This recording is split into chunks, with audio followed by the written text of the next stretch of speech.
दोस्तों, क्रिकेट एक किस्मत का खेल है। यहाँ कब क्या हो जाए कोई नहीं जानता है। यहाँ रोज रिकॉर्ड बनते हैं और फिर टूटते हैं। कुछ रिकॉर्ड ऐसे होते हैं जो सालों तक नहीं टूटते हैं, जैसे क्रिस गेल का 175 रनों का रिकॉर्ड या फिर इरफान पठान की पहली ही 3 गेंदों में हैट्रिक हो। लेकिन कुछ रिकॉर्ड ऐसे भी होते हैं जो पहले बनते हैं और फिर कुछ ही दिनों में टूट जाते हैं, जैसे फास्टर सेंचुरी का रिकॉर्ड हो जो कई बार टूट गया है। जैसे पहले अफरीदी ने बनाया था, फिर कोरी एडरसन ने तोड़ दिया था और फिर एबी डिविलियर्स ने तोड़ दिया। अब इन रिकॉर्ड्स की बात यह थी कि ये कुछ दिनों तक टिके थे, लेकिन एक मैच ऐसा भी था जिसने एक ऐसा रिकॉर्ड बना दिया जो उस वक्त के लोगों को लगा था कि ये कभी नहीं टूटेगा। कम से कम 5, 6, 7 साल तक तो बिल्कुल ही नहीं। लेकिन तभी एक खिलाड़ी ने नशे की हालत में मैदान में उतरता है और जो फिर वो करता है उससे पब्लिक और विपक्षी खिलाड़ी किया वो खुद भी हैरान हो जाता है। तो क्या था रिकॉर्ड और कौन सा था मैच, चलिए देखते हैं। तारीख थी 12 मार्च साल 2006। साउथ अफ्रीका के जोहान्सबर्ग वांडरर्स का मैदान था और ऑस्ट्रेलिया और साउथ अफ्रीका आमने सामने थी। मैच शुरू हुआ तो किसी को ये उम्मीद नहीं थी कि मैच कितने इतिहास बनाने और कितने इतिहास बदलने वाला था। ऑस्ट्रेलिया ने पहले बैटिंग की और मैदान में आए एडम गिलक्रिस्ट और साइमन कैटिस दोनों ओपनर अपने रवैये के हिसाब से खेल रहे थे, लेकिन 16वें ओवर में टीम का स्कोर 97 रन और तभी गिलक्रिस्ट 44 गेंदों पर 55 रन बनाकर आउट हो गए।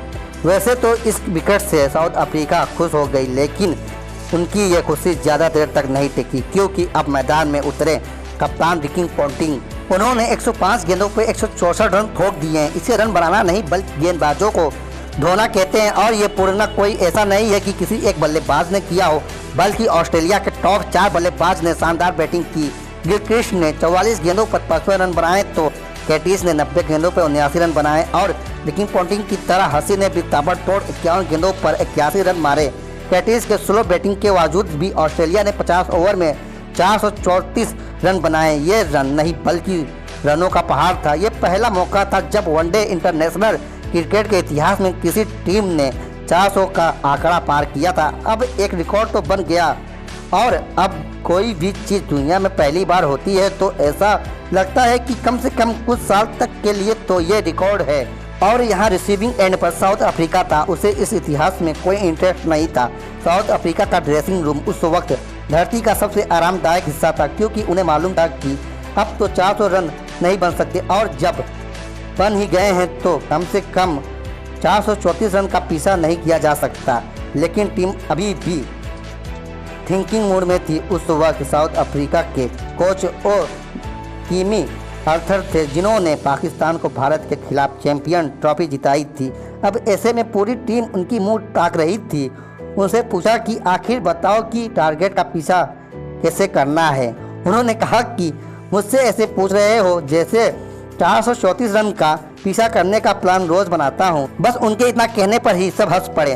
पूरी टीम हंस रही थी, लेकिन उस वक्त हंसी में एक अजीब सी ठंड थी। बहुत तो अपने ऊपर भी हंस रहे थे, लेकिन उतने में अनुभवी खिलाड़ी जैक्स कैलिस कॉफी का कप लेकर हाथों में खड़े हुए और बोले, मुझे लगता है कि बॉलर्स ने अच्छा काम किया है। ऑस्ट्रेलिया 15 रन कम बनाए हैं। यह विकेट ऐसा है कि इस पर 450 रन बनाए जा सकते हैं। ये चेस करने की सारी जिम्मेदारी अब हमारे बल्लेबाजों पर है। ये बातें जिसके मुँह से कही जा रही थी उसने इतनी इनिंग खेली थी कि साउथ अफ्रीका की टीम में उनसे बड़ा अनुभवी कोई नहीं था। कैलिस ने माहौल को हल्का करने के लिए ये सब कहा था, लेकिन बातें काम की थी, क्योंकि कुछ हुआ हो या ना हुआ हो, पर फिर भी ये मोटिवेशन टीम में आई थी। अब टीम चेस करने पर उतरती है। कप्तान ग्रीम स्मिथ के साथ बैटिंग करने आते हैं बोएटा डिपिनार, लेकिन दूसरे ओवर की दूसरी गेंद पर नयान ब्रेक्ट्रेन ने बोल्ड कर दिया। अब यहाँ पर यह विकेट गिरना कोई असंभव नहीं था, क्योंकि सब ने पहले ही ये मान लिया था कि साउथ अफ्रीका यह मैच हार चुकी है और अब सिर्फ औपचारिकता बची है। लेकिन यहाँ विकेट गिरा और फिर मैदान पर उतरते हैं हर्षल गिब्स। अब गिब्स ने अपनी पहली रात पार्टी में गुजारी थी। वो अपनी टीम के कुछ दोस्तों के साथ बियर पीने गए थे। अगले दिन मैच होने की वजह से सभी खिलाड़ी जल्दी से अपने कमरे में वापस लौट आए। गिब्स नहीं लौटे। होटल के एक कोने में जमे थे और शराब पिए जा रहे थे। माइकल हसी ने अपनी आत्मकथा में लिखा था कि देर रात सोने से पहले उन्होंने अपने कमरे की खिड़की से देखा था कि गिब्स जमे हुए हैं और जाम पे जाम मज़े लिए जा रहे हैं। उन्होंने सोचा कि कल इसका विकेट तो बहुत ही आसानी से मिल जाएगा। लेकिन दोस्तों एकदम उल्टा ही हुआ। गिब्स अपने कमरे में सुबह के नाश्ते के 1 से 1.5 घंटा पहले ही घुसे थे। उनके कप्तान ग्रेम स्मिथ ने उनसे बहुत नाराज़ थे, लेकिन जब मैच खत्म हुआ तो ड्रेसिंग रूम में स्मिथ ही गिब्स को बियर परोस रहे थे। 299 लीगल डिलीवरीज के बाद साउथ अफ्रीका मैच जीत चुका था। क्रिकेट के इतिहास में सबसे बड़ा स्कोर और सबसे बड़ा स्कोर को चेस करने का रिकॉर्ड एक ही दिन बन चुका था।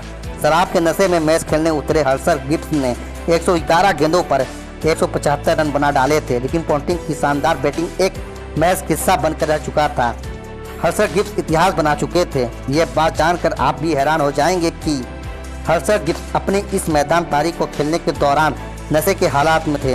ऐसा दावा खुद गिब्स ने अपनी ऑटोग्राफी में किया और लिखा है कि उस मैच से पहले की रात उन्होंने काफ़ी शराब पी थी। उन्होंने ये भी स्पष्ट किया है कि मैच वाले दिन भी वो नशे के खुमार में थे। साउथ अफ्रीका के wicket keeper batsman Mark Boucher Gibbs के आउट होने पर बैटिंग करने पहुंचते हैं। मार्क ने मैच के आखिरी रन बनाया था और रन जिसने साउथ अफ्रीका को जीत दिलाई थी। और दूसरे छोर पर मकाई अंजनी खड़े थे। बाउचर ने मैच के बारे में अपनी ऑटोबायोग्राफी में लिखा था कि बैटिंग में जाने से ठीक पहले मैंने सोचा था कि मुझे इस काम के लिए 100% कमेंट करना होगा, क्योंकि कमज़ोर दिल वाले कभी भी कुछ हासिल नहीं कर सकते। दरअसल ये गिब्स की ही पारी का जादू था, जो साउथ अफ्रीका एक गेंद छोड़कर ही 9 विकेट पर 438 रन बना डाले और ऑस्ट्रेलिया टीम ने 1 विकेट से मैच हार गई और दक्षिण अफ्रीका ने यह श्रृंखला 3-2 से जीत ली थी, जो किसी चमत्कार से कम नहीं था।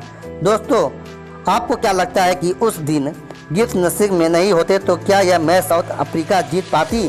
हमें कमेंट बॉक्स में कमेंट करके बताएं। दोस्तों, यह वीडियो आपको कैसा लगा हमको ज़रूर बताएं, और वीडियो अगर आप लोग को अच्छी लगी हो तो वीडियो को एक लाइक कर दें। चैनल पर नए आए हो तो चैनल को सब्सक्राइब कर दें, बेल आइकन को ऑन कर दें, ताकि हमारी वीडियो जब भी अपलोड हो आप लोग को आसानी से मिल सके। मिलते हैं फिर एक नए वीडियो के साथ, तब तक के लिए जय हिंद दोस्तों।